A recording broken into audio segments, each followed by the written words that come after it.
Jaime Arias, welcome to Acquiring Minds. Great to be here, Will. Jaime, you acquired a lead gen business that generates and sells leads for a very particular local service in various geographic markets around the U.S. A really interesting model. I've dabbled in lead gen, so I know something about it, but you've got deep expertise in this space. So in addition to hearing your story today, we are going to learn a lot about online lead gen. Start us off, Jaime, with your background and what led you to want to go out and buy a business. Sure thing, Will. So first of all, I'm Puerto Rican born and raised, currently living in Puerto Rico. But I went to school here all the way through undergrad, studied mechanical engineering. And then after I graduated from college, I moved to the States, moved to Alabama, and worked at a nuclear power plant there as a mechanical engineer for a number of years, over 5 years. But pretty quickly after I got there, even though I enjoyed the work, I realized I wanted to do something different with my life because I saw the path that was kind of laid forward before me, and it would lead me to be working in nuclear power plants, which are usually in the middle of nowhere across the United States. That didn't really appeal to me. And so I found out after I got working there about the whole concept of full-time MBAs. I wasn't really even aware of, that going back to school to get an MBA was really a thing. I knew about people doing, part-time MBAs and stuff, but not really full-time MBAs. And so I got educated on the whole concept and started applying to business schools. I was fortunate enough to get into Harvard Business School. And so I went there in 2016. During my time at Harvard Business School, I found out about this whole world of entrepreneurship acquisition, search funds, and all of its variations, and really became intrigued and fascinated with the concept. Just didn't have the guts to do it right out of the gate when I graduated business school. And so when I graduated business school, I moved back to Puerto Rico, not really having a clear professional plan, because some family stuff pulled me back to the island before I was kind of had it in my plans. And then as I looked around for a few things to do on the island, still wasn't ready to do the search fund thing. I ran across a company called Red Ventures that is actually headed by a Puerto Rican CEO, and their headquarters are in South Carolina. And he actually wanted to get reconnected with the island in some way, shape, or form. And so he was hiring, initial cohort of Puerto Rican professionals to go to their South Carolina campus, learn the trade, learn the business up there, with the intent to really come back and start a Puerto Rico office of Red Ventures. And then during my time at Red Ventures, I didn't even knew what Red Ventures did when I found out about them, when I joined them. But came to find out they are, well, number one, they really just could totally transform during the time I was there, and I'm sure they kept transforming. The one constant about them is that they're constantly changing. But right now, they're a big name in online publishing. They own a number of large digital brands. Give us some examples. Yeah, CNET, Healthline, who's another, The Points Guy, creditcards.com, bankrate.com. And so they have a bunch of these, and they keep acquiring them. And they've developed an expertise in SEO. Is really organic traffic is really their primary bread and butter. And most of them make money, at least when I was there, through the lead gen business model. So basically just lead gen at scale, in just selling leads, financial services, and the variety of verticals there. And nowadays they do a lot more, but that was their bread and butter when I was there. But anyways, I did that for. And what years were you there, Jaime? What years were those? Yeah, that was in 2018. 2018 and 2019. Okay. And then I left in December of 2019 on my own, just because I realized that I really wanted to do this search fund thing. I wanted to do this on my own. Didn't want to do it with another company. And so I moved back to Puerto Rico to do the search in Puerto Rico because nobody was doing it at the time, and nobody had done it for a long time here. Okay, great. Yep. That's an awesome background. Let me follow up with a few questions. First of all, I have to needle you about the fact that you didn't know that full-time MBAs existed, and then you find yourself at Harvard Business School. I'm sure I'm not the first person to have pointed that out, but I mean that's pretty remarkable. Sounds like the same thing happened with Red Ventures. You didn't know what it was, but you find yourself there, and it ended up setting you on a really prosperous path. So Yeah, just calling that out. Just calling that out. Yeah, well, you never know. I mean, sometimes opportunities, the best opportunities sometimes in life you aren't aware of them, right? And it just takes a matter of somebody making you aware and then recognizing them. Well, that's a perfect segue to my second question. Kind of the opposite happened with search. You learned about it in a very academic way. I mean, you were at HBS learning about search, but then you postponed it for a number of years to get, I guess, some more professional experience, some confidence maybe that you were going to then go out and do it. So that one you learned about and knew about for years before you really decided to embark on that path yourself, which we're going to get to in a second. What else did I want to ask you? Just to set the stage with lead gen flow, jumping around here a little bit, but with Red Ventures. So let's take one of their credit card sites. Like, just walk us through. People will know, so you don't need to get into too much detail, but just walk us through how having this deep expertise in SEO is a lead gen model that leads to making money. What does that look like? What are they actually doing, and how are they actually monetizing what they do? Yeah. So let's say, for example, the Points Guy, which is a big credit card site on the internet. If you search best credit card for rewards or best credit card for business, you're very likely to find this site, the Points Guy, along some of the other sites that Red Ventures own, in the top of the search results. And so, by virtue of that, being good at SEO, they get millions of visitors a month, and then that article, best 5 credit cards for reward, is going to list 5 credit cards, and more than likely, those 5 credit cards are going to have an affiliate link that if you click on them and you apply for the credit card and you get approved, Red Ventures gets paid a bounty, and you add that up, and it'll be millions of dollars. Yeah.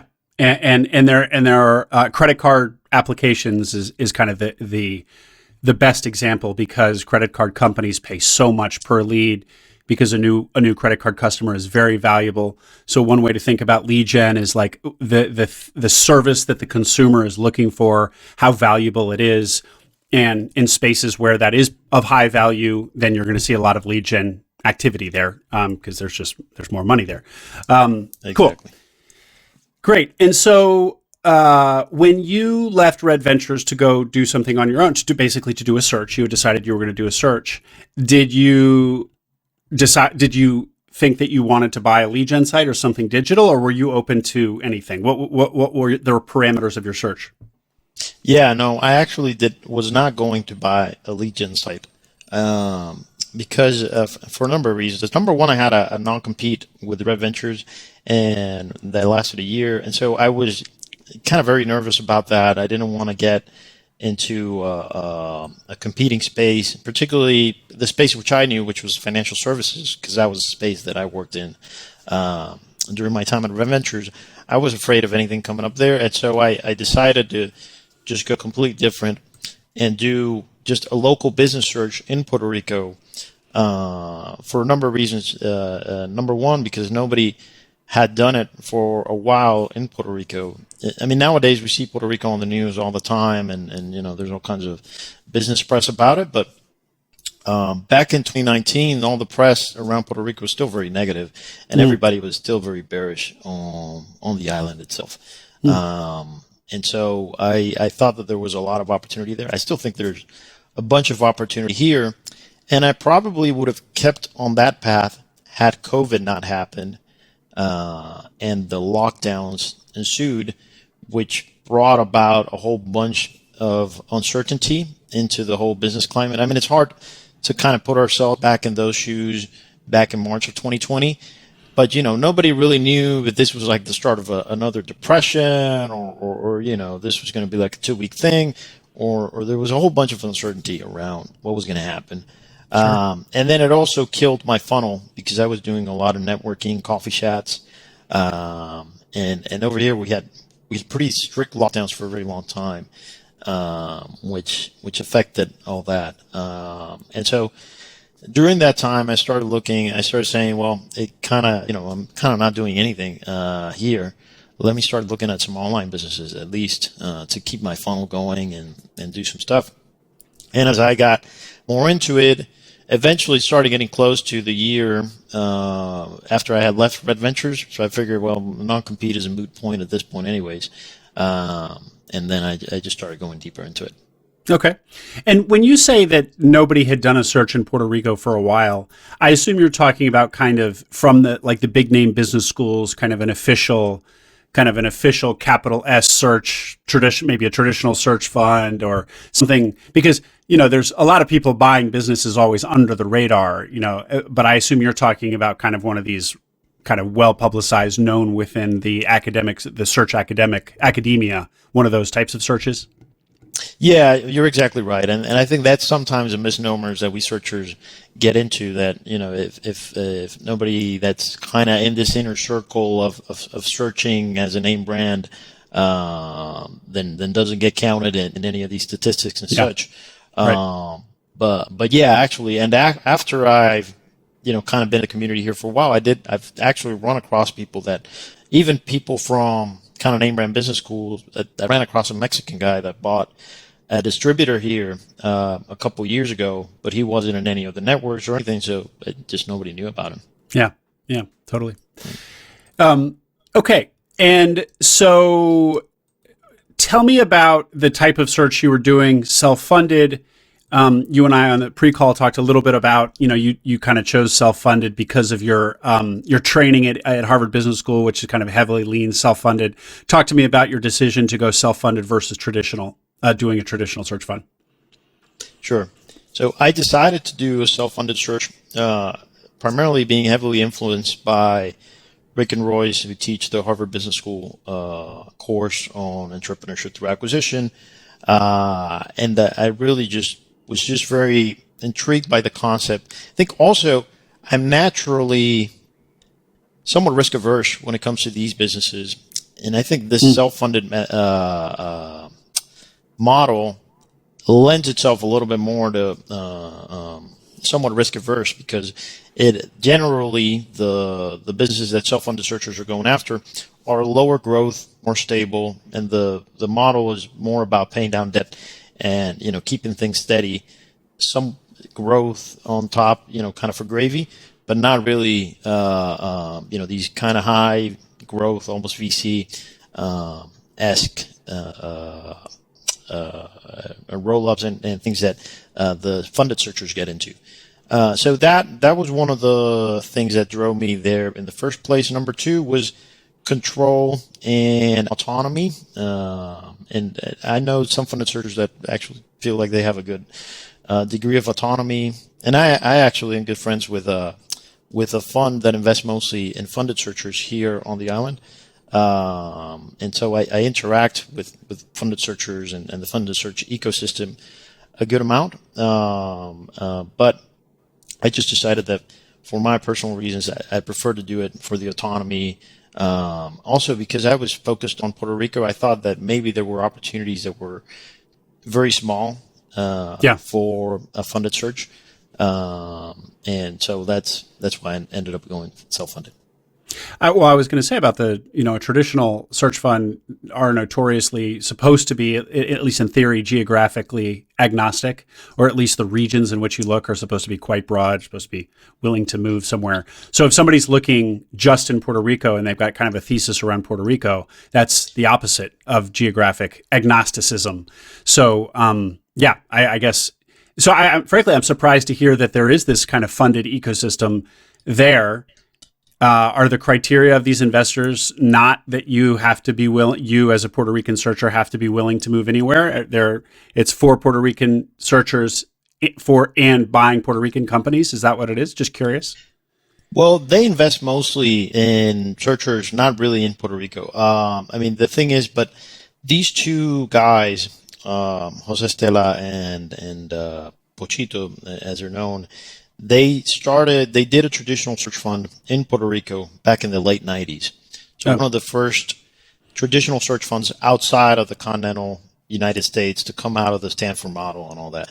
And they actually searched for 3 years and didn't find. They found a target, but they wanted too much, and then they built up a competitor to them from the ground up and exited in like 3 years. Incredible success story. And then they went into the cell phone tower business, which is what they're doing now in Brazil and a bunch of other countries. But then through the capital that they've gained through the years and through their network, they use that to invest in searchers, a lot of them Latin American based, that just come to them because they know of them from the ecosystem. interesting. Really cool. I hadn't heard about them. Yeah. And then going back to Rick and Royce and your time at HBS, so they're pretty. And by the way, for the audience that doesn't know, Rick and Royce are also not only the professors who teach this course at Harvard, but they're also the authors of one of the two most famous books on search that so many of my guests have read. The first is Buy Then Build by Walker Deibel, and the second is Rick and Royce's book. It's kind of an orangish red color. I don't even remember the name. It's terribly titled, frankly. What's the name? HBR Guide to Buying a Small Business. HBR Guide to Buying a Small Business. There you go. So you were in these guys' classroom. So they're pretty vocal about not doing traditional search. I'm interested. Yeah, I mean they are at the beginning they're not. They kind of present all the cards on the table, and they they say that every there's a fit for everybody. But if you were to ask them, they say, hey, it's kind of hard to argue with the economics of the self-funded. They lean heavily towards that, even though they actually have. They have funded searchers come on as guests. They've had a number of funded searchers come out of the class that had success cases and all that too. Great. Okay, so you've started doing a self-funded search in Puerto Rico. COVID hits, so your funnel kind of dries up because you can't do the in-person meeting and greeting. So you were doing a proprietary search then, I assume. Well, you're probably everything available to you, including proprietary. You were reaching out cold to folks, and were people receptive? Yes. I found that people are generally receptive, and I found that to be the case in Puerto Rico as well.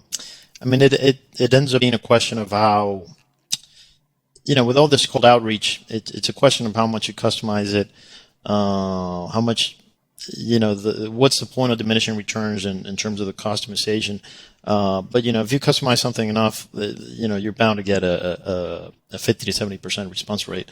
It's just how much time is it going to take you to, find the right email and craft the whole, dig around through the person's LinkedIn for 2 hours and, to find relevant stuff to say. No, that's well put. That is the calculation. How much time the cost benefit of personalization. Yeah. Exactly. And I mean, it's a thing I deal with in Sales Bay. We do cold outreach to dentists and stuff now. I forgot where I was going with this.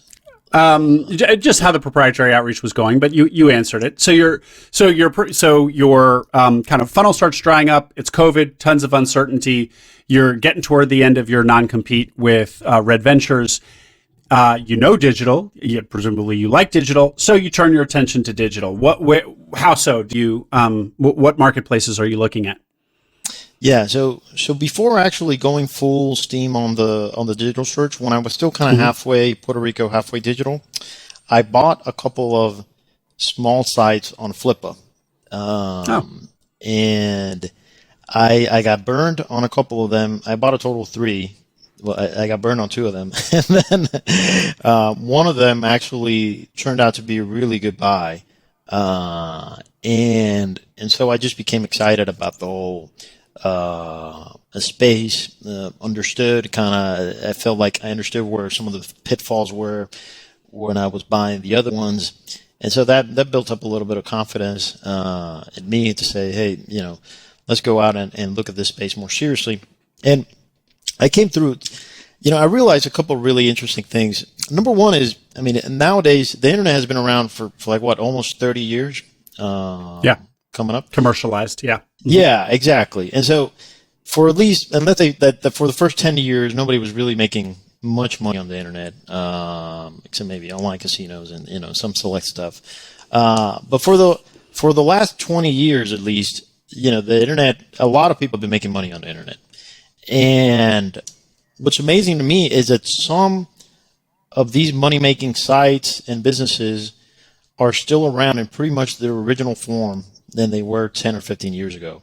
And you would think that is not the case because you never run across them when you search, or you don't run across them in your day-to-day life, but they do exist. I know because I bought two of them now. I bought one, very small one on Flippa, and then I bought a bigger one as my main business. And so I think there's actually still a lot of opportunity in, on a lesser scale, not on a lesser scale, but on a more compressed timeline than what exists in the offline world of these mom and pop businesses that haven't been modernized and all that. Believe it or not, there are still websites that are mobile friendly, don't have easy payment options. There's all kinds of stuff that is still optimizable on online businesses. So that is a little bit of a tangent there, but yep. No, it's a really interesting point, and it actually another interview that I recently recorded but haven't aired yet. Somebody acquired an e-commerce business, and you'd think that if an entrepreneur started an e-commerce business, it happened in the last few years, as most e-commerce businesses, have started in the last few years. And that somebody who's savvy enough to start an e-commerce business in the last few years is also probably savvy enough to do all the things to optimize that e-commerce business. But no, they were happy in this particular case. The entrepreneur happened to be really good at product, but they hadn't done X, Y, Z, A, B, C thing to market the business and to do kind of just low hanging fruit, best practice sort of e-commerce stuff. So my guest was able to acquire this business that was still, again, a young business, and by savvy entrepreneurs, but they just weren't marketers. And he could, put in place some of these best practices in a short amount of time and just skyrocket revenue. And it's just interesting to me too. I think we're saying the same thing where you'd think that website owners and founders have, because they've built digital businesses, they're savvy across all aspects of digital optimization, but they're not. There's often big gaping, parts of their business that they've overlooked or haven't had time or whatever that you, as the acquisition entrepreneur, can improve upon if you buy the business. Is that what you were saying? Okay. Yeah, for sure. Especially because a lot of these online businesses are, one-man shows, 2, max 3. There may be some VA support and some contractor support, but at most there's maybe the biggest businesses have 3 key people that are actually thinking about all the strategy and all that stuff. And there's only so much that you can have expertise on and even do. Yeah. Jaime, can you tell us about the 3 businesses you acquired on Flippa, and in particular the 2 ones that you got burned on? What does getting burned mean? Yeah, I bought, the first one was an insurance site. I really liked insurance because I have a part-time business in PR in Puerto Rico selling insurance. Plus, in my time on Reventures, I dealt a lot with insurance. And insurance is consistently one of the categories that has the highest PPC cost on Google because the leads are worth so much. And so insurance lead gen sites, when run properly and optimized efficiently, can generate a lot of money. Mm-hmm. And so this site I was looking at, it was a site that was getting supposedly some organic traffic from Google, and it was monetizing through display ads. And I thought, well, this is exactly what I was looking for. I'm going to get this. It's already getting traffic. I'm just going to take these display ads out, and I'm going to put insurance affiliate links, and immediately it's revenue is going to triple. And when I got it, like traffic was still, I got some traffic for a couple months, and then it went to zero, and I never made a single penny out of that site because all the traffic was fake. But it was spoofed at a more advanced level than I was looking for in my cursory overview, because they were. No, go ahead. Go ahead. Yeah, it wasn't. They were spoofing U.S. cities. It wasn't, this obvious. Oh, there's 10,000 hits coming from Pakistan. It looked like U.S. organic traffic coming from different cities. But when you looked at it closely, all the sessions were exactly the same length. It was coming in at the same time every hour, and really it was obvious once you looked at it. It didn't match up with any of what you could find on the third-party tools as Ahrefs. If a site's supposed to be getting a lot of organic traffic, you should be able to externally validate it in some way, shape, or form. So what you find in a business like in businesses like these, maybe, or small content businesses or affiliate or whatever business is being sold on Flippa, is that in fact it's a complete bad actor selling business, that they're actually generating fake traffic. Basically, they're fraudulently showing traffic that is, as you said, spoofed or phony or whatever. So like you're dealing with legit fraudsters. Exactly. Yes. There's mostly three kinds of people on Flippa. Three kinds of sellers on Flippa. There's these actual legit bad actors, actual fraudsters. And you will see that you'll report to Flippa. And to be fair, I know Flippa has done a lot of changes to their management and all that over the years, so I haven't checked on it lately. But it's not easy. Some of these are like repeat sellers, and they keep scamming people. They use different names, and so it's not they're prevalent on the platform.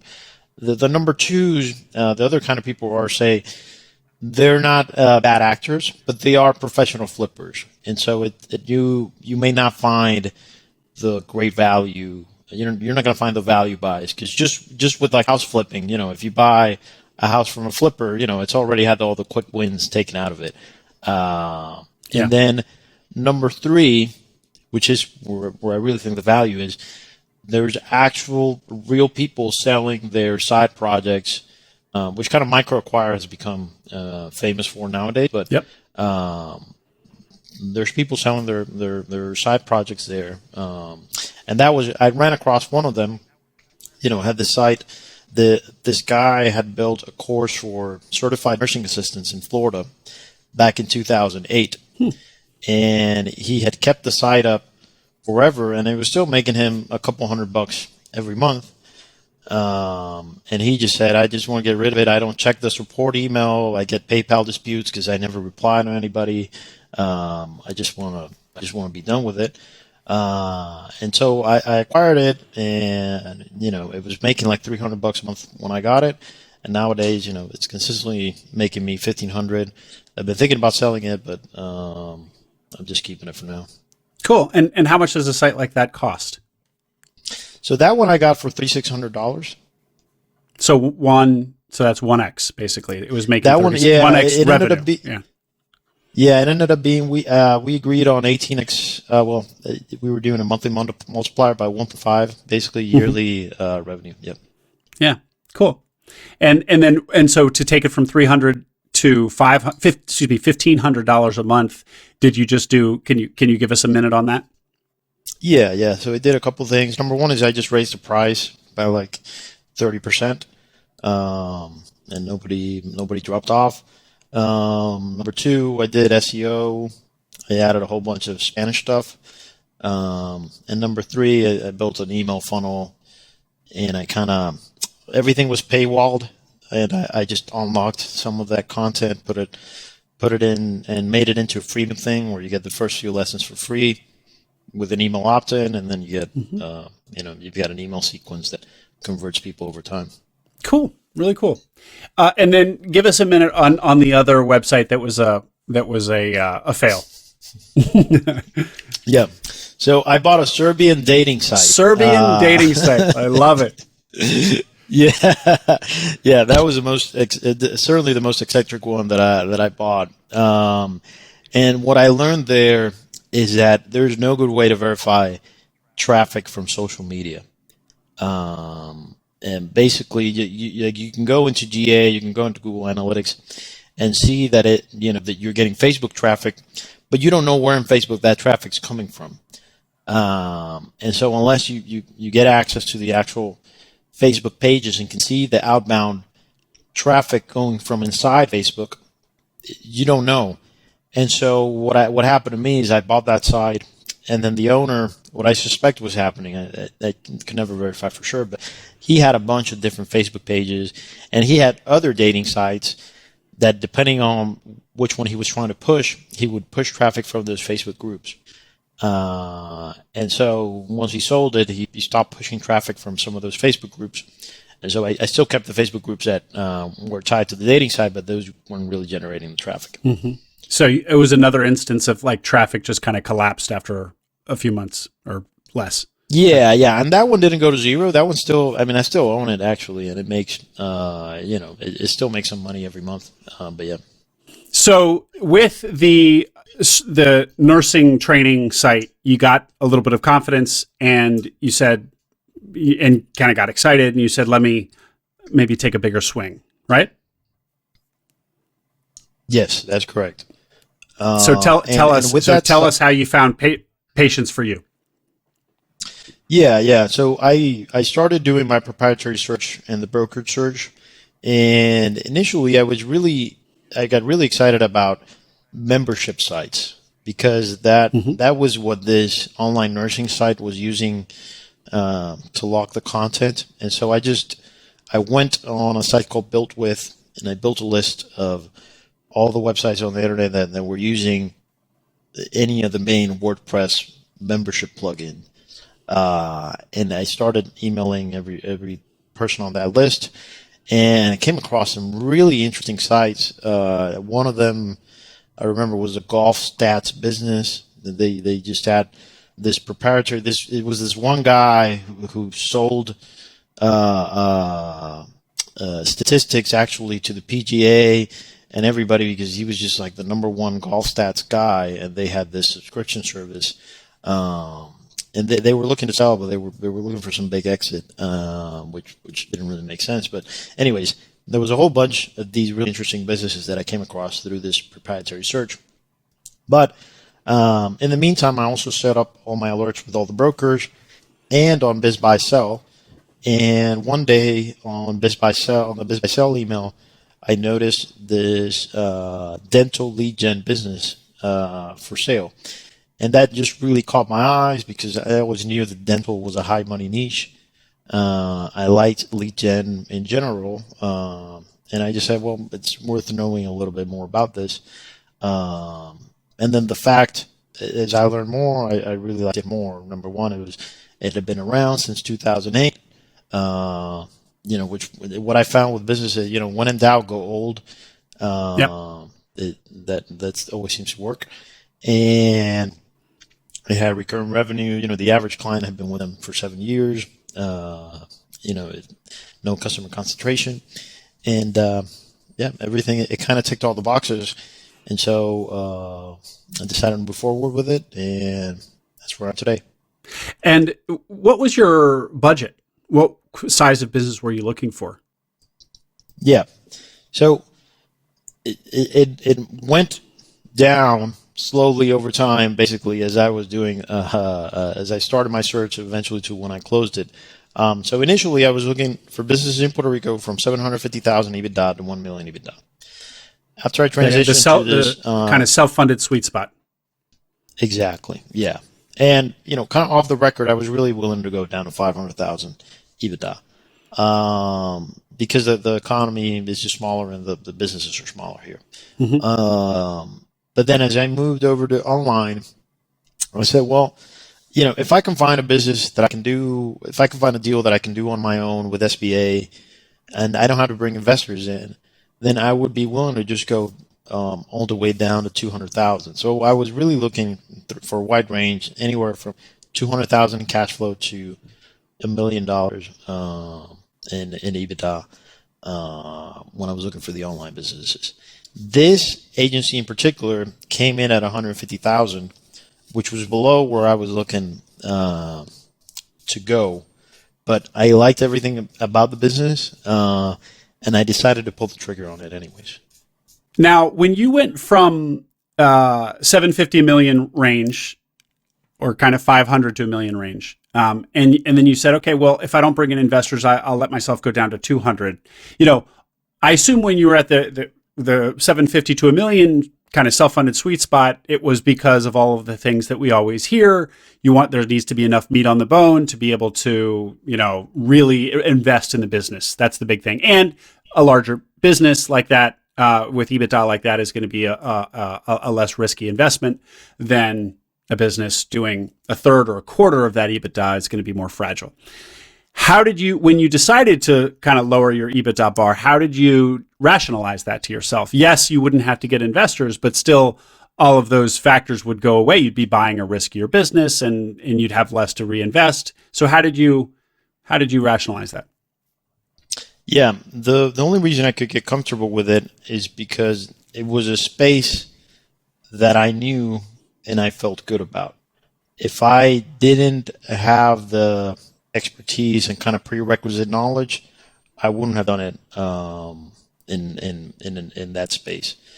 So because I felt good about knowing the space and knowing the risks and the in and outs, I felt that I could operate it a relatively simple business model with low overhead and still make it work.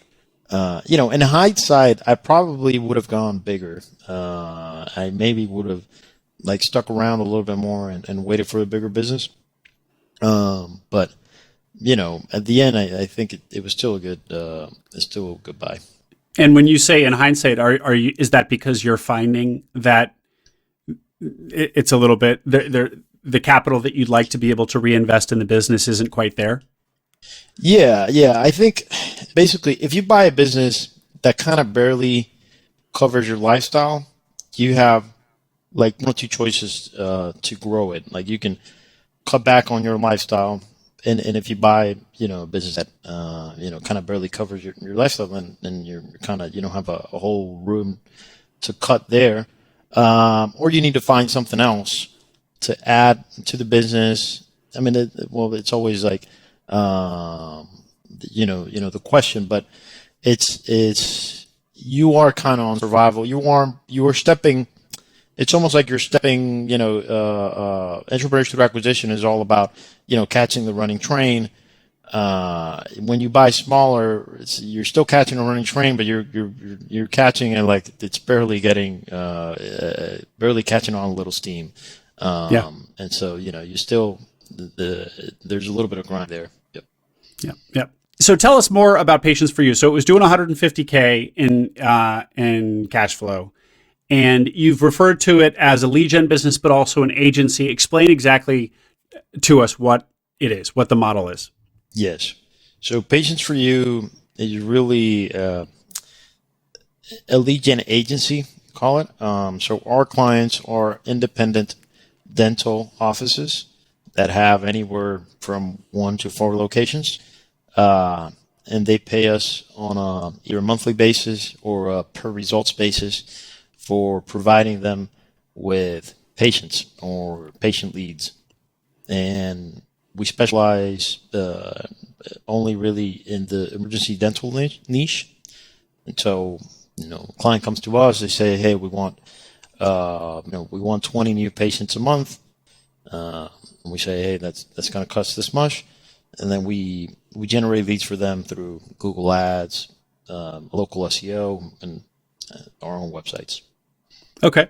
And can you, so when a consumer searches for a dental procedure that they need, like an urgent dental care, can you give me an example of what one of those might be? Yeah. Let's say, for example, you were skating and you you fell down and a tooth fell out, or you chipped a tooth, and you need to get you can go to the ER, but they're only going to give you some antibiotics and some pain medication. They're not really going to fix your tooth, and so you would search for emergency dental or something along those lines, and you would find one of our clients' ads on wherever you're searching, and when you call, you would be connected to their phone number. Okay. And so you guys, but what you bought and what you own now are the websites that are kind of in between. So the consumer with the chipped tooth searches, they see the website of a dental office, a local dental office. They click, and now they're on this website, and it's got a phone number, and they call the phone number, and it's actually you guys, and then you direct them. I assume maybe you collect some information, kind of qualify them as a lead, and then you direct them to the actual true dentist office, your client, and the lead and then they go to that dentist and have work done. And so you've prearranged with this dental office to send them a certain flow every month, a certain quantity of leads every month, according to a process like this. Great. And so what you really bought here, the asset that you really bought here were these websites that were kind of well positioned in SEO, since, because they have age. They're, probably many of them go back to 2008. Talk me through what the real value of what you acquired was. Yeah. So the value wasn't two things. Number one, it was the websites. I mean, we have over 200 websites from existing clients and previous clients all across the U.S., with some really old domains that can rank well across a whole bunch of different cities. And number two, the book of clients, really, because anybody can make money in lead gen, but where the real money is at the end is if you can go directly to the retail lead buyer, which in this case are the dental offices. Then in that case, you don't have to go through an intermediary lead broker and take a little bit of margin there. So those two things are where the real value was. So you're saying that in other digital online lead gen businesses, say I own such a business, the leads that come into my website, I can either sell directly to the business that's going to use and convert those leads for their own book of business, or to yet another lead broker, yet another intermediary who themselves has relationships with the end buyer of the lead. So there can be various degrees of separation between you and the business the lead is actually meant for. And in your case, in Patience for You, this business had direct relationships with the end buyer of the lead, and that's valuable and rare. Yes, that's correct. Yep.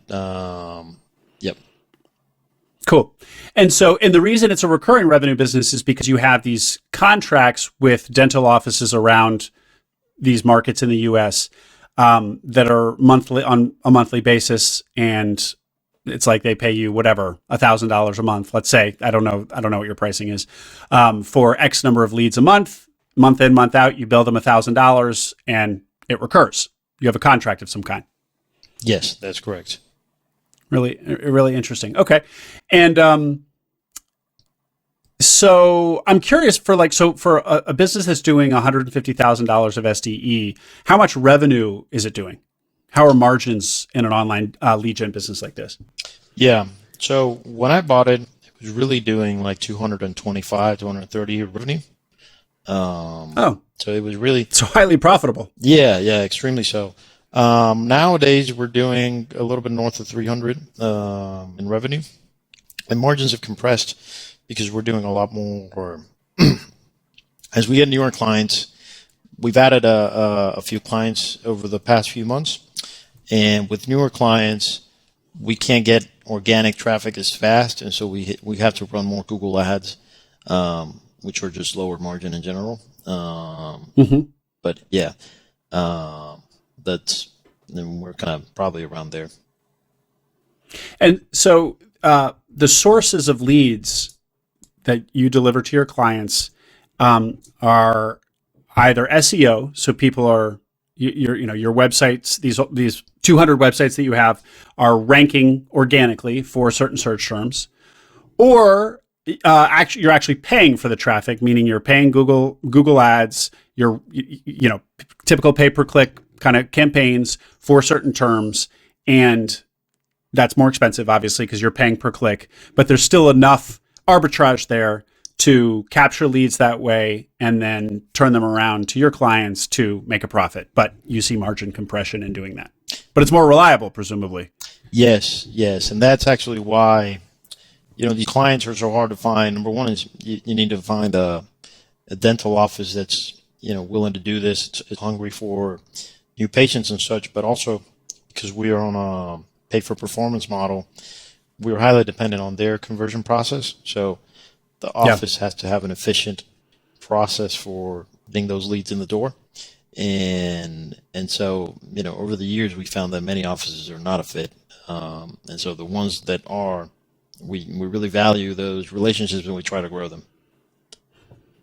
That seems like an opportunity for your business to grow, is to expand, up the value chain and offer these dental offices that are your clients, more parts of the funnel, like to manage more parts of the funnel for them. Is that an opportunity for you? Yeah. And we've been finding that, over time we keep getting referrals and there's a certain part of one state that we've got 5 offices within a 5-mile radius there. And we tell everybody, hey, we're happy to work with you, but we're also working with these other 4 guys, where we could actually, to do a little bit of better lead matching and just own a little bit more of that customer funnel. Because another golden rule of the internet is whoever has that customer relationship and has that customer attention is really who has captures a lot of the value in that in that interaction. So if you're able to, like in one market, you've got, so I think the model is that generally, let me back up. Can you explain rank and rent? Yes. Can you explain that to us? Yes. Yeah. Rec and rent is a business model where generally you have a whole bunch of small sites that rank well for hyper-local terms, or to say it differently, they rank well for a small geographic area, say a small city or something like that. And the idea is you get the site ranking in the first place, you get it generating traffic and generating leads, and then you offer those leads to a local business that needs those leads. And one of the classic examples, really, Red Ventures and some of the bigger guys do this in just really in a mega site way. But Home Advisor is a site that does rank and rent basically, but with a mega site. And people, the way they compete with those kinds of sites is they just build these hyper local sites. The idea is you're renting the digital real estate that you've built, which is this tiny site, to the local business owner. And then your job is to keep ranking it. And then his job is to keep renting it and paying you for the site. Right. So it's like you have a website that ranks organically in Google when I put in, tooth repair Tallahassee. And so you've ranked, that's the ranking part. And then you go to a local dentist office in Tallahassee and say, look, I've got this website that ranks for this term. I will rent you on a monthly basis. We'll have a contract where any leads that flow through this site will go to your business. And so the cool thing from your perspective of this model is, if you work with one Tallahassee office and for whatever reason that relationship ends or they no longer want to continue, there are 15 other dental offices in Tallahassee that you can then approach as backups, right? Exactly. Or also the other thing that happens too is if a client gets behind on paying, you can turn off the phone, and there's all kinds of, you have a lot more control versus just a general SEO. Oh, we're already ranking, we don't need you anymore. Bye. Yeah. Now, the question that I always ask anybody who's acquired a website, particularly one that relies on SEO so heavily, is how did you get comfortable with so much platform risk or Google algorithm risk? Yeah. On this one in particular, the way I got comfortable with it is it was already doing a mix of Google Ads, PPC, and SEO. And so the way I got comfortable is I underwrote, well, what if, we take a massive algorithm hit and we just have to run it all in PPC and it compressed the margins, but it would still work. And so that's basically how I got comfortable with it. Wow. So if the SEO went away or at least dropped significantly, the business still pencils, and with your loan and everything, paying for traffic. Yeah. It services the debt. At that point, it doesn't. I'm not really even taking much home, but it still services the debt. Yep. Yeah. You don't have to worry about that personal guarantee. You're still at least safe there.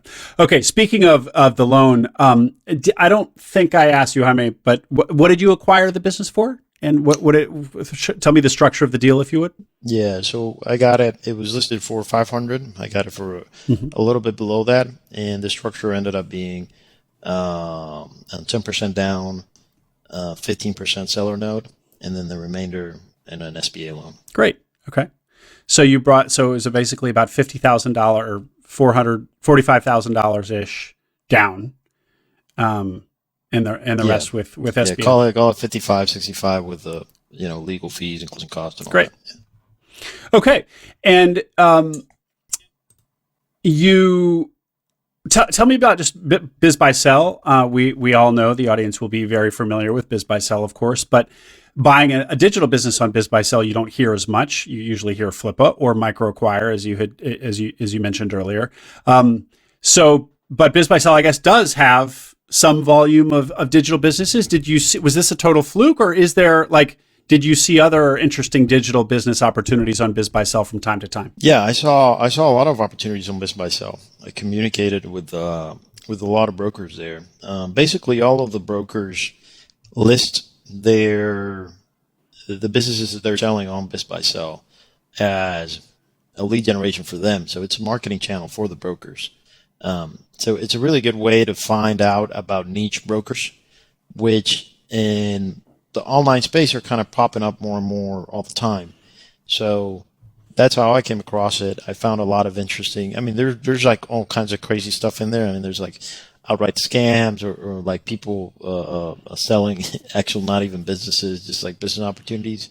But there are very legitimate businesses. And I found that the best way to use it is really to find out about niche brokers that you wouldn't otherwise have been aware of or aren't captured. Sometimes these are new brokers that just got one listing or something like that. Yeah, I've noticed like the big names in digital business brokerage are Quiet Light, FE International, Empire Flippers for smaller, typically smaller businesses. But on Biz by Sell, for example, I've noticed like Website Closers a lot. So they're obviously Website Closers, which is a decent sized digital brokerage, are just syndicating all their deals on Biz by Sell. They're a slightly lesser name than the other guys. And so, but for example, I have not seen Quiet Light put their stuff on Biz by Sell. Interesting. Okay. Mm-hmm.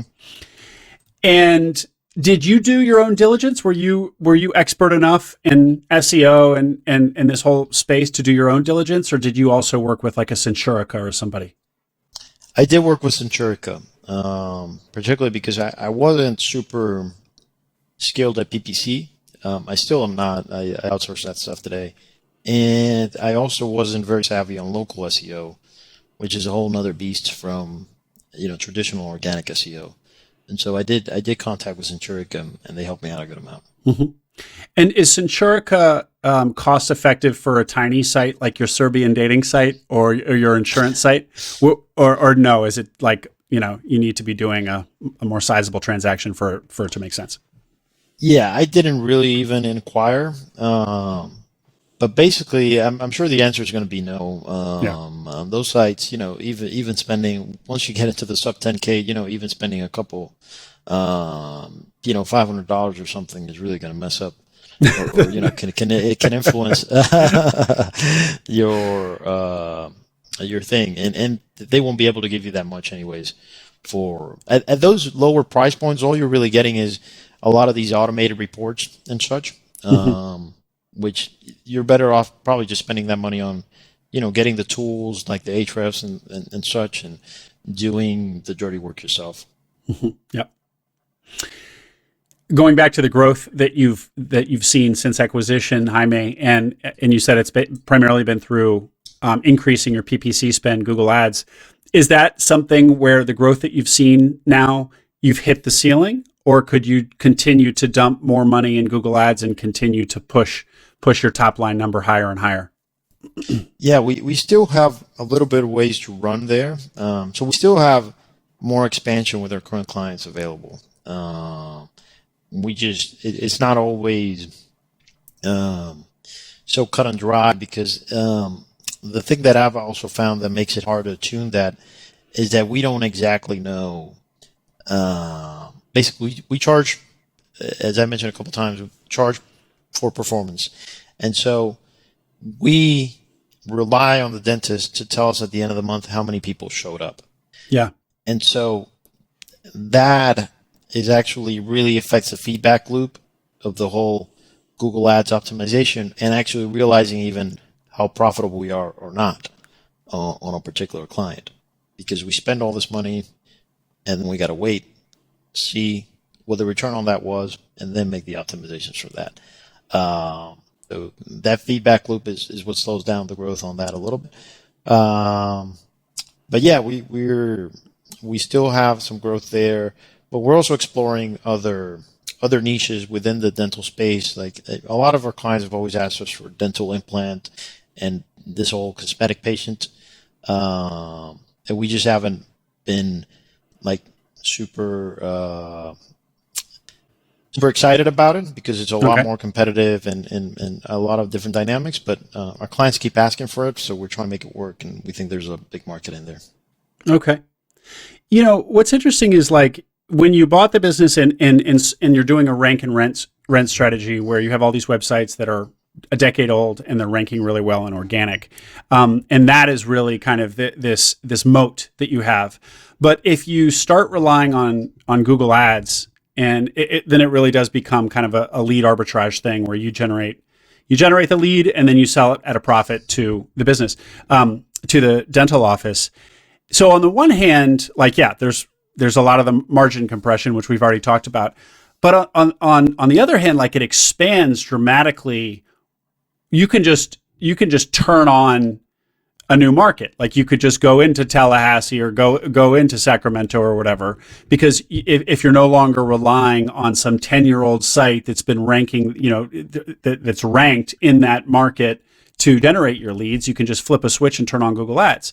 So what you just said, you can also expand not just geographically, but in the types of terms you're trying to capture leads for. So dental implants as an example. So that seems cool. Like, all of a sudden it seems like the ceiling of your possible expansion has just gone way up.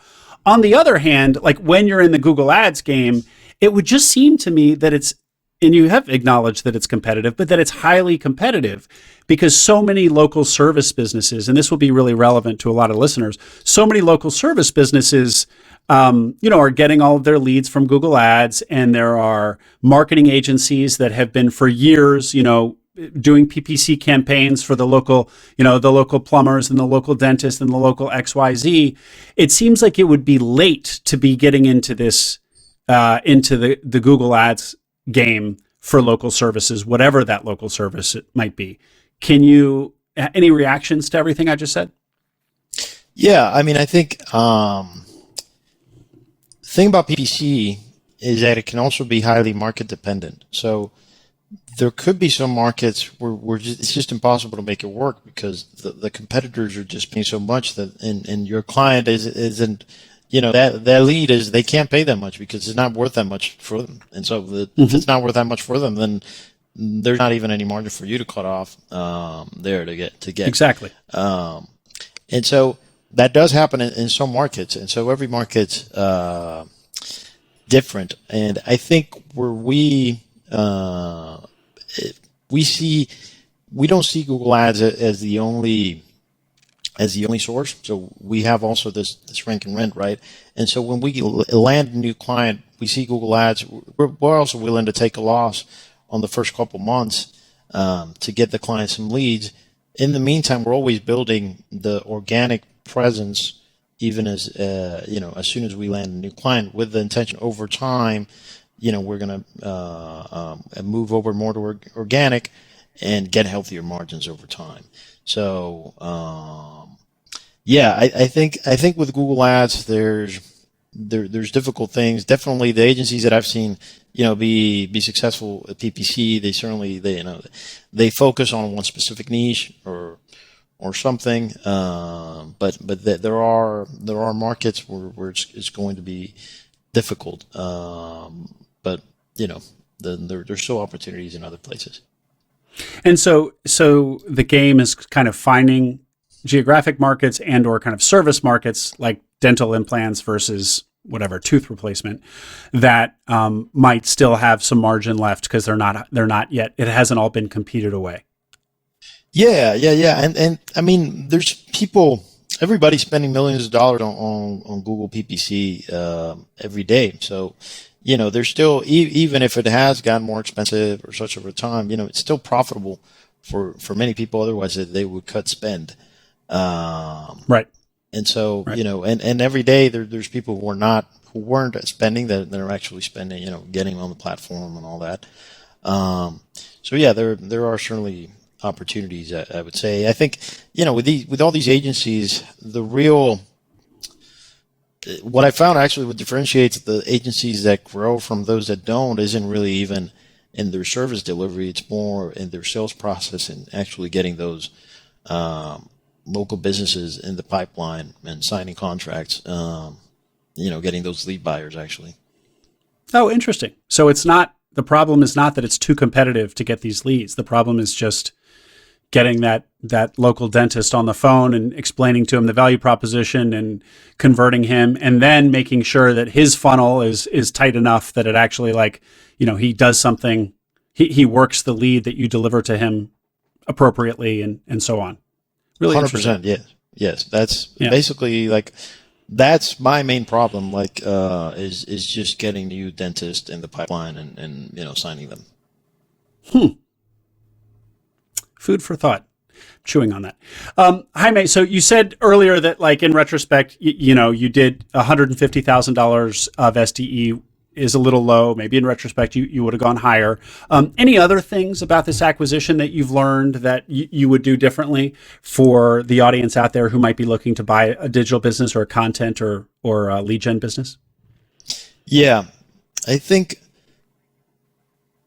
well, the things that I would probably repeat is I would really like to find another really old business like this one, because I think there's just something that another searcher that I talked to. I remember when he was going through the process at the beginning, he would ask a lot of questions, and then he would say, well, people have been buying from this business for so long. The same people have been buying. They're doing something right. I don't know exactly what it is, but they're doing something right, and we'll figure it out. I think that's something that I will look for when I buy another business. Maybe it's not going to be 13 years old, but it'll be. I think I'll go 5 years plus if I'm looking at another online acquisition.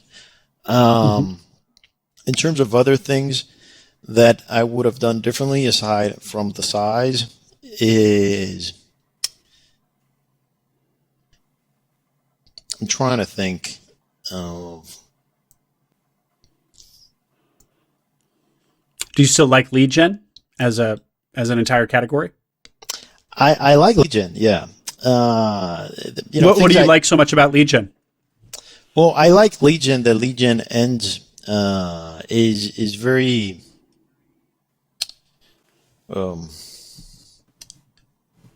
how do I explain it? The thing I really like about lead gen is it provides a high value per visitor of traffic, and you can focus on what's really driving the value, which is generating the traffic, and you don't really have to worry about the product or the service delivery. And so it's almost like having an e-commerce that you have already got, outsourced all the supply chain and all that, and then you just got to worry about the funnel. That's basically what lead gen is to me. And said another way, like, you got to love marketing. It is a pure marketing business. That's all you're really doing is marketing and converting a lead. So if you don't like marketing, marketing's not your thing. I mean, you probably wouldn't even be entertaining lead gen business anyway, but let's just be explicit about it. Don't, because this is a marketing business. That's correct. That's what it is. Okay. Yeah, and your point about age, I always kind of use the term internet years. Like 5 years in internet years is the equivalent of whatever X number of more years and offline years. And one of the big reasons for that, particularly in a rank and rent kind of SEO business like yours, is it has withstood the Google algorithm for this long. Google's tweaking its algorithm. Google used to update its algorithm in these kind of big updates. And then, as I understand it, over the years, it's kind of tweaking the algorithm all the time. At this point, it's kind of constantly tweaking the algorithm. And so if a website domain is 12, 13 years old or 14 years old and still generating traffic through organic search, it has withstood all of these algorithm changes over time. And that just tells you that Google thinks that there's value to the site. And nothing is for sure. You still, you're still kind of operating at the behest of the Google algorithm. So there could be a change that could just, that could just decimate your traffic. But that's less and less likely the more and more age there is to the business, to the website, to the domain. Yeah, that's correct. And the other thing, that was also another thing I liked about Patients for You is, the people that are paying us are the actual dental offices. So if there is some kind of catastrophic Google event, like, it won't immediately result in a decline in revenue. It resulted in a decline and result in performance for the clients, and it will result in some decline of revenue because some of them are directly tied to performance. But we have the opportunity to make up the results to the clients, if we can figure out get back from the Google penalty or whatever. But there is that little bit of buffer there, or we can talk to the clients and we can explain, hey, we sites aren't ranking as well, so we're going to do this other service and such. Yeah, right. And so that's a great point. So that's kind of to contrast your business with, like an affiliate business that's just selling, that's sending people to e-commerce sites. Like, there's no, if your traffic collapses tomorrow, then those links that were generating affiliate payments to you will just evaporate. Whereas in your case, you really, and that's kind of how you really are an agency. You have direct relationships. Like, your clients are basically like, just deliver us leads. We don't really care how.